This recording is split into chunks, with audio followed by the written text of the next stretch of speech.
Isang babaeng nakaranas ng matinding pagdurugo at hirap sa paghinga ang agarang natulungan ng mga tauhan ng 3rd Special Operations Unit bandang alas 7 ng gabi noong Hulyo 29, 2026 sa Aguinaldo Boulevard, Barangay Talabados, Bacoor City. Nabatid ng mga pulis ang insidente matapos humingi ng tulong ang isang concerned citizen sa himpilan ng 3rd Special Operations Unit. Agad silang rumusponde at natagpuan ang biktima sa loob ng isang sasakyan na nangihina, patuloy ang pagdurugo at nahihirapang huminga. Ayon sa biyanan ng biktima, papunta na sila sa ospital nang bigla itong makaranas ng matinding pagkahilo, hirap sa paghinga at labis na pagdurugo. Dahil sa kritikal na sitwasyon, agad na inako ng mga pulis ang pagmamaneho ng sasakyan upang iligtas na maihatid ang biktima sa St. Dominic Medical Center. Matapos ang paunang pagsusuri, inilipat naman siya sa Perpetual Health Medical Center sa Las Piñas para sa masusing gamutan. Muling ipinakita ng Philippine National Police ang kanilang dedikasyon sa pagliligtas ng buhay at pagbibigay ng serbisyong mabilis,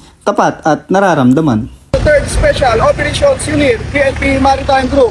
Ako ang inyong PNN News Correspondent, Patrolman John Kelvin Q. Madamka, alagad ng batas, tagapagtaguyod ng balitang pulis, bagong PNP para sa bagong Pilipinas, serbisyong mabilis, tapat at nararamdaman.